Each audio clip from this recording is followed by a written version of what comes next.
انہوں نے آ کے بتایا، سمجھایا، یاد دہانی کرائی، اللہ کا دین بتلایا، مجھے ڈرایا، لیکن انہوں نے اسے فراموش کر دیا۔ یہاں فراموش کا مطلب ہے کہ بالکل نظر انداز کر دیا، اسے کوئی اہمیت نہیں دی۔ تو پھر اس کے بعد ایک دوسرا مرحلہ شروع ہوتا ہے۔ یہ آج بھی ہو رہا ہے اور ہوتا رہے گا جب تک اس طرح کے لوگ ہیں۔ کیا دوسرا مرحلہ ہے؟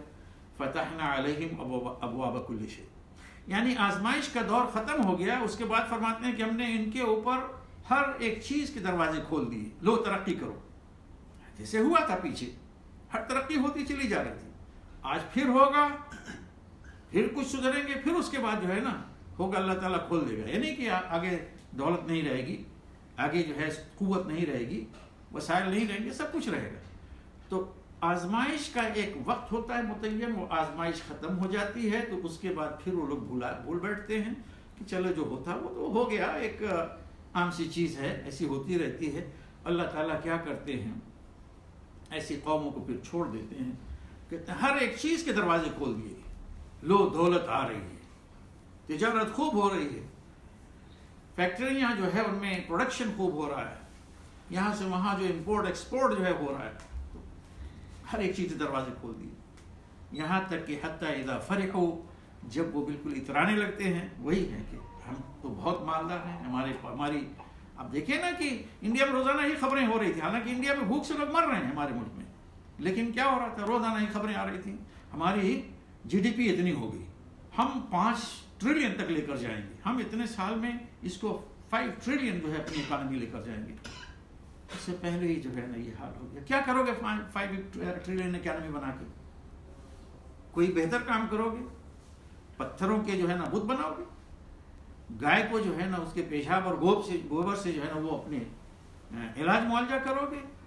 اندھے پن اور سپرسٹیشن اس کو رائج کرو گے؟ یہ ہے 5 ٹریلین کا جو ہے وہ نتیجہ۔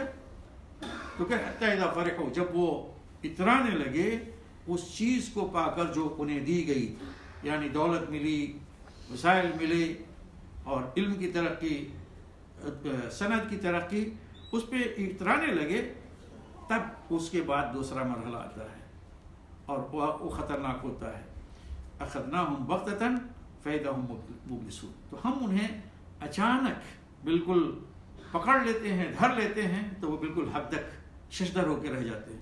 یعنی وہ تو سمجھ رہے ہوتے ہیں کہ ساری دنیا ہمارے سامنے کھلی ہوئی ہے، سارے وسائل ہمارے پاس ہیں، سڑکیں ہیں، ایئرپورٹ ہے، سب کچھ ہے، فضاؤں میں ہم چل رہے ہیں، کہیں سے کوئی توقع ہی نہیں، سوچ بھی نہیں سکتے کہ کوئی عذاب آئے گا، کوئی تباہی ہوگی۔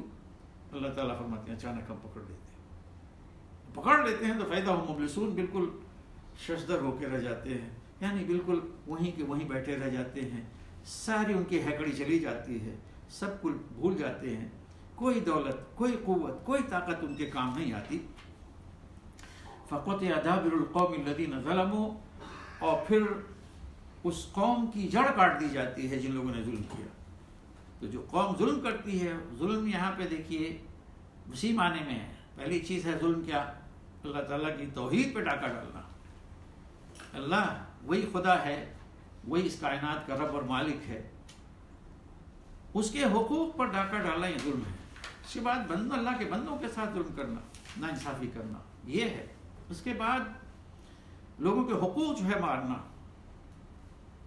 ہر ایک چیز جہاں پہ کسی کے حق تلفی ہو وہ ظلم ہے۔ تو جن لوگوں نے ظلم کیا، فرمایا کہ ہم نے ان کی جڑ کو کاٹ دیا، اور کاٹ دی جاتی ہے، والحمدللہ رب العالمین۔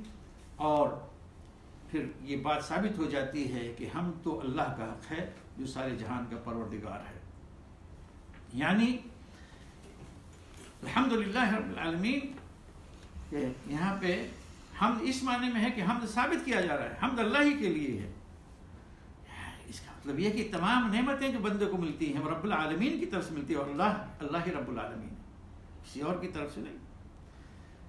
تو حق اسی کا ہے کہ اسی کی تعریف کی جائے، اسی کی حمد کی جائے، اور حمد جو ہے یہ تعبیر ہے گویا اللہ کے سامنے جھکنے کی، اس کا شکر ادا کرنے کی، اور اس کی سب سے بہترین اور سب سے بڑی شکل جو ہے نماز ہے، اللہ کا ذکر ہے، اللہ کے سامنے جھکنا۔ نماز جو ہے یہ کیا ہے؟ یہ حمد ہے۔ تو حمد اللہ ہی کا ہے، کسی بت کے لیے نہیں، کسی بھی غیر اللہ کے لیے نہیں، اللہ کے لیے۔ اگلی بات میں نے جو تفصیل بیان کی اس کی روشنی میں اس آیت، اگلی آیت کو دیکھیے، سنیے۔ قل ارأیتم ان اخذ اللہ سمعکم وابصارکم وختم علی قلوبکم من الہ غیر اللہ یأتیکم بہ انظر کیف نصرف الآیات ثم ہم یصدفون۔ اے محمد صلی اللہ علیہ وسلم، اسے کہو، بھلا سوچو، ذرا دیکھو کہ اگر اللہ تمہاری سماعت اور تمہاری نگاہیں وہ چھین لے اور تمہارے دلوں پر مہر لگا دے، تو اللہ کے سوا کون الہ ہے کہ جو تمہیں لا کے دے؟ لوگوں نے دنیا بھر کے بت بنائے ہوئے ہیں، دنیا بھر کے معبود بنائے ہوئے ہیں، حتیٰ کہ خود جو ہے بعض بن بیٹھے ہیں اپنی دولت کو، اگر سارا دولت پہ اعتماد ہو جائے تو گویا وہی خدا، ان کا دولت جو ہے ان کا خدا ہے۔ تو اللہ کے سوا کوئی اور ہے کہ اگر وہ آنکھ کو، کان کو اور دلوں کو وہ چھین لے، پہ مہر لگا دے، تو کوئی لا کے دے؟ کوئی نہیں۔ کان، آنکھ اور دل، اس سے مراد یہ ہے کہ انسان کی ظاہری، باطنی، روحانی قوتیں اور طاقتیں سلب کر دے، باہر سے بھی آدمی ختم ہو جائے، اندر سے بھی ختم ہو جائے، اس کی روحانیت جو ہے ملیا میٹ ہو جائے۔ اگر اللہ چھین لے تو کون ہے؟